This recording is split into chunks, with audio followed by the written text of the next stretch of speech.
Hi, welcome to RedArmyTV. No game to talk about as far as the borough's concerned, so no defeats to discuss. Ha, only joking. International Week. Joining me on the couch, two very special guests. A regular on the wing, Robert Nichols from Fly Me to the Moon. Welcome back, Robert. And I don't know who this fella is. Cheeky chappy from Merseyside. Craig Higgnet, of course, former borough lad. Good to have you with us, Craig. Let's have a look at the International Week, because normally it's not much of an International Week for the borough, but Ben Gibson got a late call-up. I'll start with you, Iggy. How much of a good lad is Ben Gibson? I've got nothing but nice things to say about Gibbo. He's been like that from a kid. You know, I've seen him develop as a kid, seen him go through the academy system. His attitude has been unbelievable. Year after year, week after week, day after day. Exactly what you'd wish for. Someone who's willing to learn, always wants to listen, tries his very, very best every single day. And you can see the improvement in him. You know, he's been out, he's learnt his trade, been to York, been to Tranmere, he's been to Plymouth. He's played football, come back and just progressed year after year. He's got better and better, and he fully deserves what's happening to him now. I'm absolutely delighted for him. And from a fan perspective, Robert, what does it mean to borough fans to see somebody like Gibbo getting that call-up? Yeah, it's absolutely brilliant. It's been a long time. It's superb. And as Craig says, every season he's grown as a player, and he's one of the players that's really embraced the Premier League and he leads the defence, and of course he's captain of the team quite often this season, so it's definitely deserved, and it just fills you with pride to see his name on the bench. Take us inside a player. I mean, what's Gibbo going to be feeling like when he gets that call? You're going to be joining up. Craig, I'm not suggesting for one moment you pull that full England shirt on, but you're a player, you know where he's going to go. He'll be unbelievably excited. He'll be, and the type of personality he is, that won't affect him. He'll go and he'll be ultra professional. He won't be overawed. He's just a really down-to-earth good lad who'll try his best in every training session, and they'll be impressed with him. Gareth knows him obviously from the under-21s. He knows what type of character he is, knows what he can do on a football pitch. And Gibbo's ready. You know, I've watched him a few times this season, and he's been absolutely outstanding. In a team that was struggling, he's been the standout player for me. Who's never give in. He's what you want from a borough lad. He's someone who doesn't give in no matter what. And he's got quality, and he is a really, really good defender. And of course, he's left-footed, and they're worth the weight in gold. What are you hoping, Robert, that his recognition at international level is going to bring to his game for the borough? Oh yeah, absolutely. That's a key thing, and we've got these 10 games to come, and let's hope that he come back from England and play even better. But he's been the senior defender this season, hasn't he? Last season it was in many ways it was Ayala was the main man, but this season the player next to him has changed so often.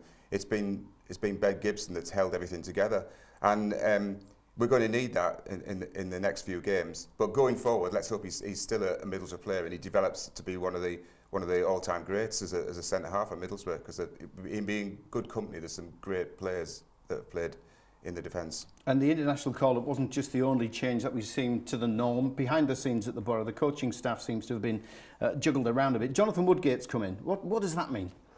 Well, he'll be a link between the players, I'm sure, and Steve Agnew. I mean, Agus knows the players really well. Woody will be someone who the was players... that link, wasn't he? He was, well, yeah, but I mean, Woody as the captain knows all the lads. He knows them really well. He'll be able to be the link now between the manager and the players. I think it's a really good appointment. I think the atmosphere, obviously, I think it'll be different. I think there'll be a much... I'm not going to say a less professional atmosphere, because it won't be less professional, not with Aggers. The coaching will be first class. But I think the lads will be able to be themselves a little bit more. And I think that can only be a good thing. They'll loosen up, they'll be able to enjoy themselves. Hopefully they'll be able to express themselves on the pitch as well. And I just think the change in atmosphere will do them the world of good. And another borough lad getting involved, Robert. Yeah. From a fan's perspective, you must be happy. Yeah, absolutely. It is. We were getting away from that, weren't we, as a club? And it is nice to get back to that. And I think you've only got these games left. You can't change the team, so you've got to bring in people really who know the team inside out and know how to get the best out of them.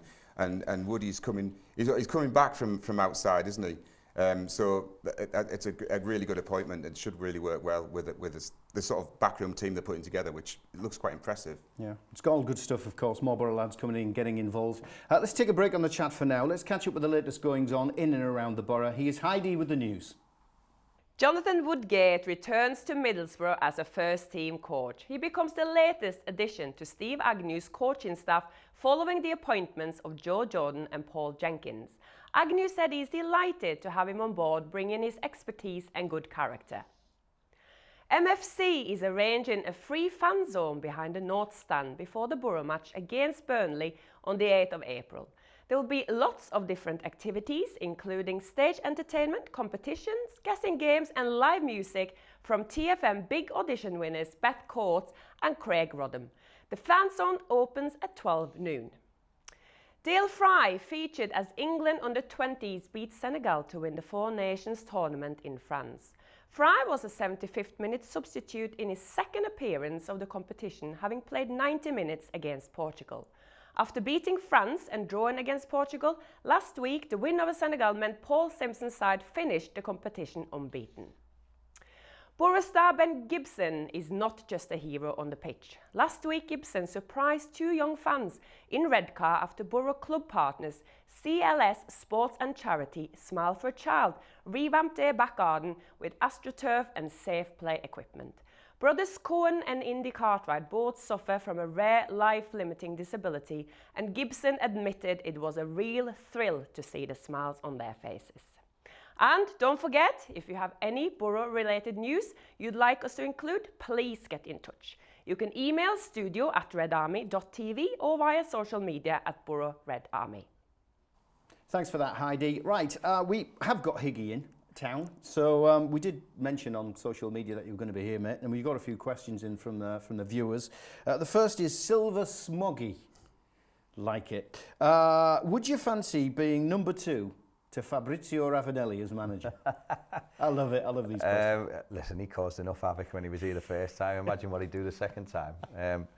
It'd be fun and games. I suppose it'd be worth it just for the ride and see what happened, because he is a bit of a loose cannon, is our Rav. Should we go into the penalty at Hillsborough for the... No, okay, listen, then. let's not say he bottled Oh, it. right, then, He okay. did. Then. He just didn't want to take it, so you took it. Yeah, we know. Did Gazza give you his League Cup medal when we played Chelsea in the 1998 final? That's from Neil Dybel. He did.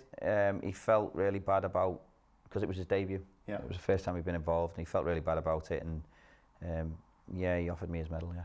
Robert, have you got any questions to ask His Higness? I just wonder what it was like playing with Nick Barmby as the midget gems. Well, that was easy because Nick was such a good player that he always did what you thought he was going to do. And it's very rare you get that. It sounds simple, but Nick was so intelligent that he was a joy to play with. He was so easy. I'd make runs, and I knew for a fact if Nick seen me, he'd find me with a pass. And he had such good ability. Like I say, it was really simple playing with him. Interesting one. This is the original Wit 89. Is he keen to get back into management, or have you found new ventures? No, I loved managing. My stint at Hartlepool was fantastic. I loved it to bits. It finished a little bit premature, I felt. But there was things going on at the club, and I wouldn't embarrass the club by letting everyone know what was going on. But it hasn't certainly dampened my appetite for managing. I know I can do it. I've done it now. I really enjoyed it. And I've learnt an awful lot from it as well. It's different at that level, you know, the League Two, some of the things you put up with, you obviously don't put up with them as you go higher up the scale, but you've also been obviously number 2 at the Borough as well, haven't you? Yeah, what have you learned from that? Pick your managers better if you get another job. We'll come on to that a bit later on, mate, but there must be stuff you were able to take from that. Oh, listen, I learned an awful lot. I learned a lot from Aitor about how we approach games. You know, the preparation was meticulous. The training methods, I took that with me. And then there's other bits that I wouldn't do. I'd want to do it my own way. Absolutely, and you're your own man because you've been a number 1 now, and you fancy more of it. But we'll come on to that in a minute. We've got to take a quick break. So more questions to Craig Higgnet from you, of course, right here on RedArmy.tv. And there's the not so small matter of a trip down to the south of Wales, Swansea. Absolutely huge game. 3 points a must. and putting the pressure on the team already. So we'll do that and more besides right here on RedArmy.tv, and we'll do it next. Up the bar we come, with the smokies on the run, run, run. And our team, they strive and fight. There's some angels, red and white. Alistair Brownlee, what a hero, we'll remember him. Then there's friend Ayala Gibson and... Yeah, welcome back to RedArmy.tv. Craig Higgnet, Robert Nichols from Fly Me to the Moon in the studio. Time for a nice moment. Borough fans, young and old, watch this. And we've had a video sent in of young Maisie. She's a big Ben Gibson fan. We've been talking about Ben Gibson earlier. And she wanted to practice her singing, especially for the show. Have a look at this. Follow, we do Red Army from Middlesbrough. We can and we take, Stephen Gibson King. We do Red Army from Middlesbrough. Fantastic. It's great to see the young fans enjoying themselves and singing the Borough fans' songs. Fantastic. You know what I mean. Iggy, back to a couple of questions here. What do you think of the atmosphere at Ayresome Park compared to the Riverside? What was the difference? I mean, Ayresome felt like everyone was on top of you because it was such a tight ground and you were really close to the fans. It was a lot more intimidating. I think with this brilliant stadium that we've got now, it's obviously there's a lot more space in it. The crowd's a bit further away from you, so it's not as intimidating. But when it's packed, it's unbelievable. It's such a great place to play when it's packed and it's rocking, and you really do feel it on the pitch. If you're a player, it does give you a lift. You get a buzz walking out to a full house, no matter where you are. Yeah.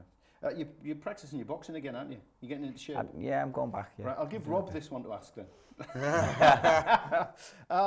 The last one was Smithy MFC 84. Thanks for that. This one is Stanborough 1962.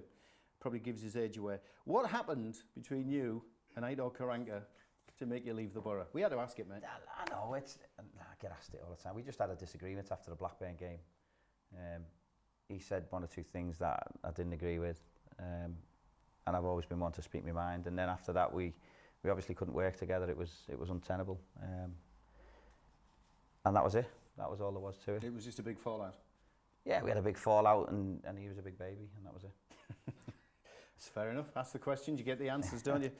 Let's have a look at this. Robert, you've been quiet there, sorry mate, but you did send us your top 5 Fly Me to the Moon threads as we cover every week. Just having a look at these, it's interesting. This is what the fans are hot on their keyboards discussing on the Fly Me board. Johnny Woodgate back as coach. Obviously, we've touched on that one, so that's number one. That's what the fans are really onto at the moment. What's the general feeling on the message board? Is it positive stuff from the fans? Yeah, obviously it's a massive change, isn't it? As we, from the Spanish set to some people question it and wonder about Woody coming back. You know, what does it mean? I think we'll only see, won't we? The proof will be in the next few games. This is an interesting one, though, number 2. It's got a Higgnet touch into this one. Post 86 Borough, the best Borough players not to play for England, and the first person who was on that thread can't decide whether it should be Stephen Pears or Craig Higgnet. Pearsy for me. I mean, Pearsy got called up, didn't he? But he got injured. Yeah. And he didn't make the squad. So that was a shame for Pearsy because what a keeper Stephen Pears was. He was a great keeper, wasn't he? Yeah, you absolutely. You yourself, though, mate, as an outfield player. I scored a few goals. You did. We won't talk about the first one at the Riverside. That was our no, question. I never the week. speak about that. No, I know. At 3, the next 3 games, people predicting points, what we need from the vital 3 games. We'll come on to that shortly. Any news on George, Chambers and Ayala, 3 vital players ahead of the Swansea game? Has anybody... my daughter bumped into George in Yarm High Street and he said, yeah, he's fit. So we don't know whether that's right or not, but he said he was fit. But any words out for Callum Chambers and Daniel Ayala? Does anybody know what the situation is? We thought they were all out. Right. That was the feeling, that they're all going to miss the next week, which is... Well, George just might be being nice, didn't want to upset my daughter. Yeah. And Ben Gibson on the bench for England, of course, was the chat. Let's have a look at next 3 games first and foremost. Massive 3 games. This is the opportunity to save the season, isn't it, Robert? It is, yeah, absolutely. It's what you'd pick, isn't it? That going head to head with Swansea at this time, it's between us and Swansea for that's the only team that we can beat, I think, now to get out of the bottom 3, and obviously winning against them would still we're still several points behind them. But we've got that momentum, and we put the doubt into their mind by beating them on their own patch. So we couldn't wish for any better thing to happen. And then it's just that the result, the games that we're playing next week does give us that opportunity. But they're massive games, and you lose them, and your season's over, really. What I like about this fella is we were sitting upstairs chatting before we came into the studio, and you described Middlesbrough as your club. I'm sure you'd be devastated to see them go back down. But looking at this next 3-game run, we've got Swansea, we've got Hull, and we've got Burnley at home. How important a spell are those 3 games? It's massive. It's massive. I think Rob's right. I think you go to Swansea, you can't afford to get beat at Swansea. Even if you come away with a draw, I'd take that and win the next 2. Beat Hull away, beat Burnley at home. I'd take 7 points from the next. And I think it's going to take something like that to give them a real chance. 6 points maybe, still leaves you a bit to do. But I think if you really now you're at the stage where you've got to win games. Do you think they'll get something from Swansea? Are you expecting it? I think they'll have a right go. I think knowing Aggers the way I do, I think the team will have a real go. And if they don't, it won't be for a lack of trying and a lack of bodies getting forward. I think now's the time to really throw the kitchen sink at it and have a go. He's shown signs of that, hasn't he, by obviously sticking that second striker up front against United. Yeah. So it's good from a fan's perspective to think it's not going to be same old, same as. There's going to be something different there. No, absolutely, because the last big 6-pointer was when we went to Crystal Palace, and once we'd conceded the goal, there was no way back, and there was a lot of time left in that game, but it looked from the first minute as if we'd gone there to get 0-0, and really. We should have been looking to beat them because their confidence was just nowhere, especially at home. So this is going to be a contrast to that. And yeah, we saw such a difference between the approach against Man United as against Man City in the Cup the week before. And we really went for it against Man United. And against Man City, we should have gone for it because it was a cup match. Yeah. What are you hoping from Aggers? I mean, we saw a little glimpse of him changing things against United. We've got 3 cracking games to come. We all want 9 points out of that. But what are you expecting from him? Because it looks like he's there for the rest of the season. Yeah. Well, I suppose actually next week we'll tell about that, whether he is there for the rest of the season. But obviously getting things together. It's good that Woodgate's been appointed this week. And what I'm hoping for is a little bit more of a positive approach. And I think that, like what Craig said, giving players a bit more freedom on the pitch. But we've obviously got to play to our strengths, and we've got to defend well, and I'm sure we will continue to do that with Steve Agnew in charge. But just give us some hope, really, because that's what we hadn't got. There was no more hope anymore, you know. But now, get a good result and a good performance at Swansea, and that gives us something to get behind as fans. Craig, Aggers came in after you left. We all see that, but you actually know the guy, don't you? You've spent a couple of weeks in his company. What sort of guy is he like from a coaching perspective? I first seen him coaching at Leeds. I went to Leeds near the back end of my career, and Aggers was reserve team manager there. Under 21s, I think it was at the time, under 23s, and straight away he puts you at ease. He's got a really good nature about him, very affable, knows his coaching. He's got good ideas, can get them across really well, and as a coach he was first class. And then obviously he came to Borough, and I was at the academy at the time, and I used to speak to him, and went in and shadowed him for a while to watch how he'd done things. And when Tony Mowbray was here, I shadowed Tony and Steve, and it was really good. You know, he helped me a lot, and like I say, he's a really positive fella. It won't be gung-ho, don't get me wrong. He's not going to be stupid and send 10 men up. It'll be measured, and it'll be when the time is right. But I'm sure he knows what's required, and he'll have a right go, and he won't leave any stone unturned. He'll be very, very professional. I'm really pleased for him because I think he's deserved this, and I think he's ready for it as well. We talk about the next 3 games, but it's that running, isn't it? It's the final 6, which seem pretty daunting.